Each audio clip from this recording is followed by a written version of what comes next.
I always loved museums and art galleries. I really loved the environment of the spaces. I loved the architecture of those buildings. I found myself working in the city after I did a modern languages degree in Spanish and French.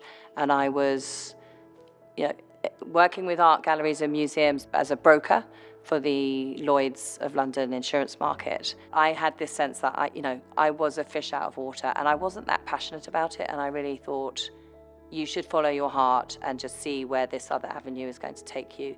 So much to everyone's, surprise and my mother's horror, I decided to leave that quite secure job and start again. And I moved out to New Zealand and I stayed with my aunties, and I actually did a correspondence course in art history, because having decided I wanted to work in museums and galleries and in the art world or field, I also had never studied art history.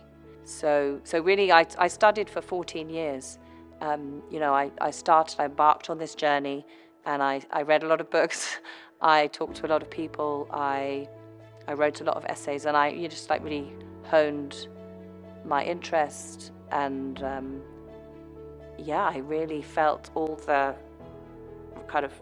I almost felt like the different facets of my identity kind of polished off, and I just felt very whole when I was studying and going on that journey, because everything kind of began to make sense to me about who I was, because I had this relationship with my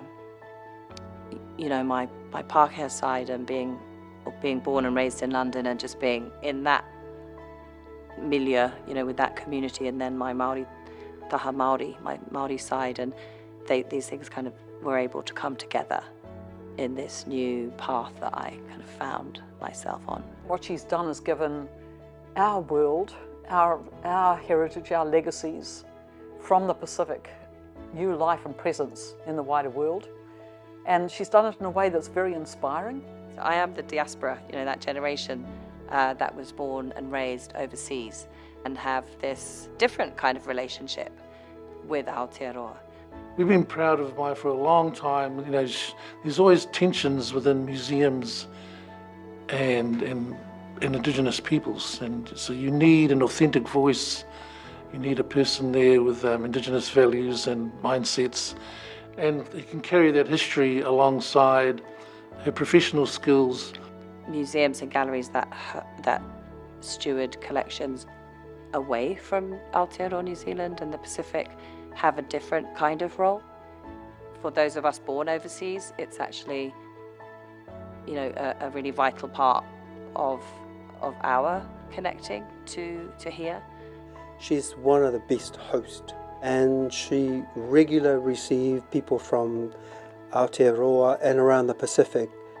I would like to see indigenous curators and conservators, Māori and Pacific Islanders, looking after taonga from the region that they're from, so that we can really look at stewardship of these collections in that appropriate way. She's brought the oceanic art world to life for Europe, for America, and now for the world.